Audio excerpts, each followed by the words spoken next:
कृष्णा, राधे राधे। कैसे हैं आप सब लोग? आशा रखती हूँ अच्छे होंगे। स्वागत करती हूँ आप सभी लोगों का लड्डू गोपाल जी की सेवा ज्ञान भक्ति चैनल में। आज के इस वीडियो में हम जानेंगे निर्जला एकादशी के बारे में।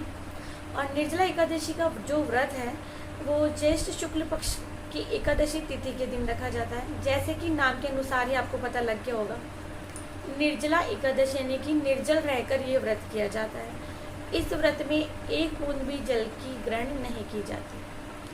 अच्छा, लेकिन ऐसा भी ज़रूरी नहीं है कि जो लोग दवा ले रहे हैं, जो लोग शारीरिक रूप से कमज़ोर हैं, वो इस व्रत को बिना जल के ही करें। तो ज़रूरी नहीं है कि जो लोग शारीरिक रूप से कमज़ोर हैं, जो लोग दवा ले रहे हैं, जो लोग नहीं व्रत कर पा रहे हैं, वो इसी तरीके से व्रत करें। तो आइए हम जानते हैं कि आप इस व्रत को किस प्रकार से करें, पूजा विधि क्या है, श्रेष्ठ मुहूर्त क्या है। शास्त्रों में इस एकादशी को भीम एकादशी या पांडव एकादशी के रूप में भी जाना जाता है, क्योंकि आप सभी जानते हैं कि ये निर्जला एकादशी का व्रत भीमसेन ने भी रखा था। तो निर्जला एकादशी का व्रत, जैसा कि मैंने आपको बताया कि ज्येष्ठ माह में शुक्ल पक्ष एकादशी के दिन निर्जला एकादशी का व्रत रखा जाता है। ठीक है, अब हम चलते हैं आगे की ओर और जानते हैं कि जो हमारी दिनचर्या हो वो कैसी हो। निर्जला एकादशी के दिन हमें पूजा कैसे करनी है और ठाकुर जी को भोग किन किन चीज़ों का लगाना है। देखिए, वैसे तो इस व्रत में जल की एक बूंद भी ग्रहण नहीं की जाती है और जब तक हमारा उपवास रहता है हमें बिना जल ग्रहण किए हुए ही रहना पड़ता है। लेकिन जैसा कि अभी इस समय कई लोग शारीरिक रूप से कमज़ोर हैं, दवाइयाँ किसी की चल रही है या किसी को कोई भी प्रॉब्लम है, तो ज़रूरी नहीं है कि पिछले साल उन्होंने ये व्रत रखा था तो इस साल भी वो व्रत रखें। तो कहने का मतलब ये है कि हम जो पुण्य अर्जित है वो किसी और माध्यम से भी कर सकते हैं। वो कैसे, हम आगे जानेंगे। तो ये जो निर्जला एकादशी का व्रत होता है ना, ये साल में जो 24 एकादशी आती हैं उन सारे व्रतों से, उन सारी एकादशी में सबसे श्रेष्ठ व्रत होता है। कहने का मतलब होता है आप साल भर की सारी एकादशी का व्रत मत कीजिए, केवल ये एक व्रत कर लीजिए, आपको साल भर की एकादशी का फल मिल जाएगा। तो बहुत ही पुण्यकारी होता है, फल देने वाला होता है निर्जला एकादशी का व्रत और सभी व्रतों में महान माना गया है। निर्जला एकादशी का जो पारण होता है वो अगले दिन द्वादशी तिथि के दिन किया जाता है और एकादशी का जिस तरह से हम व्रत का पारण करते हैं उसी प्रकार से इस व्रत में भी किया जाता है। तो विधि विधान से पूजा हमें करनी होती है और ऋतुफल अर्पित करने होते हैं। आप सभी को पता है जैसे कि निर्जला एकादशी के दिन सबसे ज़्यादा गर्मी पड़ती है, ऐसा माना जाता है। तो इस दिन कई लोग बाहर प्याऊ लगाते हैं। प्याऊ लगाने का मतलब होता है कहीं भी एक जल का ऐसा स्रोत बनाना जहां आप राहगीरों को पानी पिलाने का कार्य कर सकें। ठीक है, तो आप सभी जानते हैं बहुत सारी जगह कई लोग पानी पिलाते हैं, शरबत पिलाते हैं, पुण्य अर्जित करते हैं। तो जो लोग किसी भी कारणवश ये व्रत उपवास नहीं रख पा रहे हैं वो बिल्कुल भी चिंता ना करें, बेफिक्र होकर के आप केवल पूजा अर्चना कर सकते हैं। आप दान पुण्य में अपना हाथ आगे बढ़ा करके पुण्य अर्जित कर सकते हैं। शीघ्र जो तिथि प्रारंभ हो रही है वो हो रही है 20 जून को शाम 4:31 और निर्जला एकादशी की जो समाप्ति का समय है वो है अगले दिन एकादशी के दिन 1:31 पर। जब कई लोग ये समय पूछते हैं, दीदी क्या एकादशी की तिथि समाप्त होते ही हम व्रत उपवास खोल सकते हैं? तो मैं हमेशा एक बात कहती हूँ, जैसा आपके यहाँ चलन है, जैसा आपके यहाँ पूजा होती है या जैसा आपके यहाँ होता है वैसा आप कीजिए। तो जैसा कि अगले दिन जो होता है पारण जब हम कर रहे होते हैं तो सबसे पहले सुबह सुबह ठाकुर जी को खिचड़ी का भोग लगाना होता है, चावल की खिचड़ी का, जिसमें आप हरे मूंग की दाल डालकर खिचड़ी बना सकते हैं। तो जो पारण का समय है वो मैं आपको बता देती हूँ। पारण का समय है अगले दिन यानी कि 22 जून को। तो पारण का जो समय 5:13 से 8:01 तक, तो इस समय में ये जो अवधि है इसमें आप पारण कर सकते हैं, अपना व्रत उपवास खोल सकते हैं। अब आप में से हो सकता है कई लोग ये कहें कि जो मेरे पास सवाल आते हैं कि दी जो हम व्रत उपवास तो हमारा उसी दिन एकादशी की तिथि के दिन ही खोल लेते हैं, फल खा करके या जो भी आप सागार बनाते हैं वो खा करके। तो अन्न ग्रहण जब करना होता है हमें अगले दिन करना होता है द्वादशी तिथि के दिन। तो ये वो पारण का शुभ मुहूर्त होता है जिसमें हम अन्न ग्रहण करते हैं, अपना व्रत खोलते हैं, क्योंकि फल वगैरह खाना ये उपवास तोड़ना नहीं होता है। तो एकादशी तिथि के दिन आपको सुबह जल्दी उठना है, स्नान आदि से निवृत्त होना है, सभी कार्यों से आपको निवृत्त होना है। इसके बाद में आपको जहाँ पूजा करनी है, अपने पूजा के रूम में, वहाँ आपको एक पाटा लगाना है, जैसे कि मैं अपनी हर वीडियो में बताती हूँ। और वहाँ आपको एक पाटा लगाकर उस पर पीले रंग का वस्त्र बिछाना है और आपके घर में जो भी विग्रह है, अगर श्री कृष्ण जी का विग्रह है, लड्डू गोपाल जी का विग्रह है, या आपके घर में श्री विष्णु जी का विग्रह है, तो आप वहाँ स्थापना करके उनकी और पूजा कर सकते हैं। उन्हें धूप दीप दिखाकर फल अर्पित करें। ऋतु फल अर्पित करने के बाद में आप जो भी आपने बनाया है उनके लिए, या आपने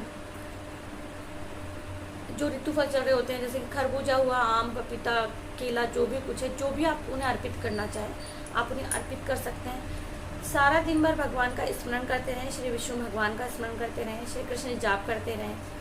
और इस दिन आप चाहें तो दान पुण्य करके पुण्य अर्जित कर सकते हैं। निर्जला एकादशी के दिन दान पुण्य करना बहुत ही शुभ माना जाता है, पुण्यकारी माना जाता है, शुभ फलदायी माना जाता है। ठीक है। फिर द्वादशी के दिन यानी कि अगले दिन आपको एक समय का भोजन जो आपने बचाया है, भोजन नहीं खा करके, यानी 2 समय का, 1 समय का, जो भी आप माने, वो भोजन उतना ही आटा, दाल, चीनी, चावल, जो भी कुछ आप दान देना चाहें, अगले दिन ब्राह्मण को आपको दान करना है। और दान करने के बाद ही आपको यानी कि स्वयं को भगवान को भोग लगाने के बाद में अपना व्रत उपवास खोलना है, फिर आपको भोजन ग्रहण करना है। तो जो भगवान को भोग लगाना है वो भी आपके ऊपर है। सबसे जो मेन है वो है चावल की खिचड़ी का भोग। तो अगले दिन द्वादशी के दिन चावल की खिचड़ी का भोग बनाकर ठाकुर जी को अर्पित किया जाता है। चलिए अब हम जान लेते हैं कि ये जो निर्जला एकादशी का व्रत होता है, इसमें पूजा विधान कैसा होना चाहिए, कैसे हमें पूजा करनी चाहिए। सबसे पहले आपको सुबह में उठ कर के स्नान आदि से निवृत्त होना है, अपने बाकी कार्यों से आपको निवृत्त होना है। इसके बाद में आप जहाँ आपका पूजा का स्थान है, आपका पूजा का कमरा है, जहाँ आपको पूजा करनी है, या आपको अलग से कोई झांकी सजानी है, कुछ भी, क्योंकि जो ठाकुर जी के सेवक हैं, जिनकी यहाँ कृष्ण सेवा है, वो लोग झांकी भी सजाते हैं। कई लोग नौका विहार रखते हैं, कई लोग फूल बंगला की झांकी रखते हैं। ठीक है। या किसी किसी की यहाँ तो स्थापना भी होगी ठाकुर जी की, या हो सकता है श्री विग्रह की स्थापना हो, तो उन लोगों की पूजा थोड़ी सी अलग हो जाती है। बाकी जो पूजा होती है एकादशी पर जिस प्रकार से पूजा करते हैं उसी तरह से हमें पूजा करनी है। पहले आपको एक पाटा लेना है, उस पर एक पीले रंग का वस्त्र बिछाना है।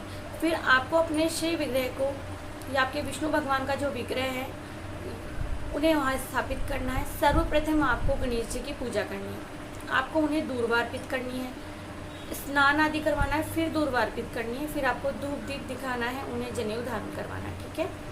इसके बाद में आपको पूजा करनी है अपने श्री विग्रह की। किसी किसी के यहाँ पत्थर के विग्रह होते हैं तो आप उन्हें केवल और केवल गंगा जल से स्नान करवा सकते हैं। लड्डू गोपाल जी को तो आप प्रॉपर अच्छे तरीके से स्नान करवा सकते हैं। ठीक है। तो मैंने दोनों तरीके आपको बता दिए। जिनके यहाँ बड़ी सेवा है वो लोग किसी भी फूल से, दूर्वा से, या घास आती है, दूर्वा आती है, शायद मैं उसका नाम अभी बोल नहीं पा रही हूँ, तो आप उससे स्नान करवाइए, जिसे पवित्र भी कहा जाता है। ठीक है। आप उससे स्नान करवा सकते हैं। इसके बाद में आपको उन्हें चंदन का तिलक लगाना है। आप सभी जानते हैं कि जो हमारे श्री कृष्ण के विग्रह होते हैं, लड्डू गोपाल के विग्रह होते हैं, उन्हें चंदन तिलक लगाया जाता है। फिर इसके बाद आप उन्हें मौली अर्पित करें, क्योंकि निर्जला एकादशी बड़ी एकादशी होती है। मौली अर्पित करने के बाद में आप उन्हें जो ऋतुफल होते हैं वो अर्पित करें, धूप दीप दिखाएं। अच्छा, हमेशा एक बात आप देखेंगे कि जब भी पंडित पूजा करवाते हैं तो सर्वप्रथम गणेश जी की पूजा के पहले ही एक दीपक वो जला देते हैं। तो जो लोग संकल्प लेकर किसी विधि विधान पूजा कर रहे हैं उन्हें एक दीपक पहले से ही जला देना चाहिए, क्योंकि हमारी पूजा के साक्षी अग्निदेव होते हैं। प्रत्येक एकादशी पर पूजा करते हैं, लेकिन कहीं कहीं क्या होता है कि प्रत्येक एकादशी पर नॉर्मली पूजा होती है, और ये जो निर्जला एकादशी होती है सबसे बड़ी एकादशी होती है। अच्छा, क्या था कि भीम जो था वो खाने पीने का शौकीन था, तो भीम ये व्रत नहीं करता था। बाकी के जो भाई थे वो ये व्रत किया करते थे, और द्रौपदी भी ये व्रत किया करते थे। तो भीम ने भी ये व्रत रखा था। ये सारी जो कथा है मैंने चैनल पर अपलोड किया हुआ है, बहुत बड़ा वीडियो हो जाएगा। सबसे पहले हम इस वीडियो में यही जान रहे हैं कि हमें उस दिन पूजा किस प्रकार से करनी है। जब आप उन्हें ऋतुफल अर्पित कर देंगे, फिर आप उन्हें उनका प्रिय भोग अर्पित करेंगे, यानी कि माखन मिश्री जो होता है, या पीले रंग का भोग अर्पित करना चाहें तो सबसे पहले तो केले इस भोग में आते हैं कि केले का भोग सर्वप्रथम ठाकुर जी को अर्पित किया जाता है। इसके बाद में आपको जब सारी पूजा आपकी हो जाती है, फिर आपको आरती करनी है, कथा सुननी है। अच्छा, कई लोग पूछे थी कथा पहले सुननी है कि आरती पहले करनी है। तो पूजा के बाद में हमें कथा सुननी चाहिए, फिर लास्ट में हमें आरती करनी चाहिए। तो इस तरह से ये तो होगा हमारा पूजा का विधान। भोग में तुलसी ज़रूर से अर्पित करें। बिना तुलसी के हमारे ठाकुर जी श्री विग्रह हमारे जो हैं वो उन्हें भोग नहीं लगाया जाता। यानी कहने का मतलब ये है कि बिना तुलसी के उन्हें भोग अर्पित नहीं करना चाहिए। श्री कृष्ण का जाप आपने अगर लिया हुआ है वो आप जाप दिन भर ले सकते हैं, कर सकते हैं। फिर जो लोग जाप इत्यादि नहीं कर सकते हैं या नहीं करते हैं किसी भी कारणवश, जिन्होंने कोई मंत्र लिया हुआ है वो श्री कृष्ण जाप नहीं कर सकते हैं। क्योंकि कई बार कई लोगों ने मुझसे सवाल पूछा है कि दी हम लोगों ने हमारा गुरु मंत्र लिया हुआ है तो क्या हम ये जो कृष्ण जाप है ये कर सकते हैं? तो बिल्कुल कर सकते हैं, कृष्ण जाप किया जा सकता है। गुरु मंत्र अलग होता है, गुरु जी जो मंत्र देते हैं वो अलग होता है। आपने एक निश्चित समय में करते हैं और जब आप ये व्रत कर रहे होते हैं, भगवान जी के लिए जाप करना चाहते हैं, तो उसमें और गुरु मंत्र में कुछ ऐसा नहीं है कि आपके गुरु जी आपको कहेंगे कि मेरे मंत्र के अलावा आपको कोई जाप नहीं करना। जिन लोगों ने गुरु मंत्र लिया हुआ है वो लोग भी ये जाप कर सकते हैं। एक प्रश्न चलो मैं ले लेती हूँ कि एक महिला है जिन्होंने मुझसे कहा था कि दी निर्जला एकादशी जो आने वाली है इसका व्रत मैं नहीं कर सकती हूँ क्योंकि मुझे कोरोना हुआ था। तो मैं 14 दिन घर में क्वारंटाइन हुई थी और अभी मेरा शरीर बहुत कमज़ोर है, तो क्या मैं ये व्रत करूँ?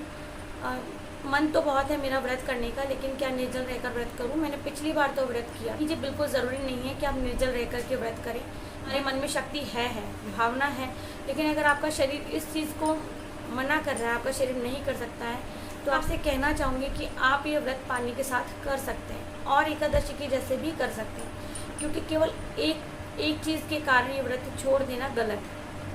या फिर आप नहीं कर पा रहे हैं तो भी कोई बात नहीं है, दान धर्म आप कर सकते हैं। मंदिर में एक कलश मिट्टी का लेकर आपको उसकी सराई जो आती है, ढक्कन होता है मिट्टी वाला, उससे ढक के चीनी और खरबूजा ये आप मंदिर में रख के आ सकते हैं या मंदिर में दान करके आ सकते हैं। जो ठाकुर जी का मंदिर है, राधा कृष्ण का जो मंदिर होता है, वहाँ भी दान करके आ सकते हैं। तो ये जो निर्जला एकादशी है इसमें आप घड़ा, सुराही, ठंडे पानी का जो भी स्रोत हो आप रख सकते हैं, मंदिर में रख सकते हैं, बाहर किसी को दे सकते हैं, ज़रूरतमंद को दे सकते हैं, ब्राह्मण को दान कर सकते हैं। अगर आपके यहाँ आसपास ठाकुर जी का मंदिर है वहाँ भी रख कर आ सकते हैं।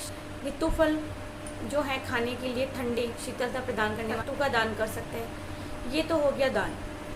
सागार की जो सामग्री होती है वो दान कर सकते हैं। अब हम जानते हैं ये जो निर्जला एकादशी होती है, ज्येष्ठ माह की ये जो बड़ी एकादशी होती है, इसी दिन गायत्री माता का जन्म हुआ था, तो गायत्री जयंती भी मनाई जाती है। तो ये भी मान्यता है कि ऋषि विश्वामित्र ने गायत्री मंत्र प्रथम बार इसी दिन बोला था। तो ये जो चारों वेद है, श्रुति है, पुराण है, इनकी माता जननी गायत्री माता को ही माना जाता है और गायत्री माता को ही वेद माता कहा जाता है। तो जो गायत्री माता है उनकी पूजा ब्रह्मा, विष्णु और महेश तीनों देवी देवता करते हैं और जो गायत्री माता है उन्हें ज्ञान की देवी भी कहा जाता है। तो आप इस दिन गायत्री माता की पूजा भी कर सकते हैं क्योंकि ज्ञान की देवी है। तो ये छोटी सी जो जानकारी थी मैंने आपको इस वीडियो के माध्यम से देनी चाहिए, हो सकता है आपको पसंद आए। और अगर पसंद आता है तो प्लीज़ वीडियो को ज़रूर से लाइक कर दीजिएगा, चैनल को सब्सक्राइब कीजिएगा, फ्रेंड्स फैमिली में ज़रूर से शेयर कीजिएगा। या निर्जला एकादशी से संबंधित आपको कोई भी सवाल पूछना है या कुछ पूछना है तो आप कमेंट सेक्शन में जाकर के कमेंट कर सकते हैं। मैं मिलती हूँ न्यू वीडियो में, तब तक के लिए आप सभी लोगों से लेती हूँ विदा। बाय बाय, जय श्री कृष्णा, राधे राधे।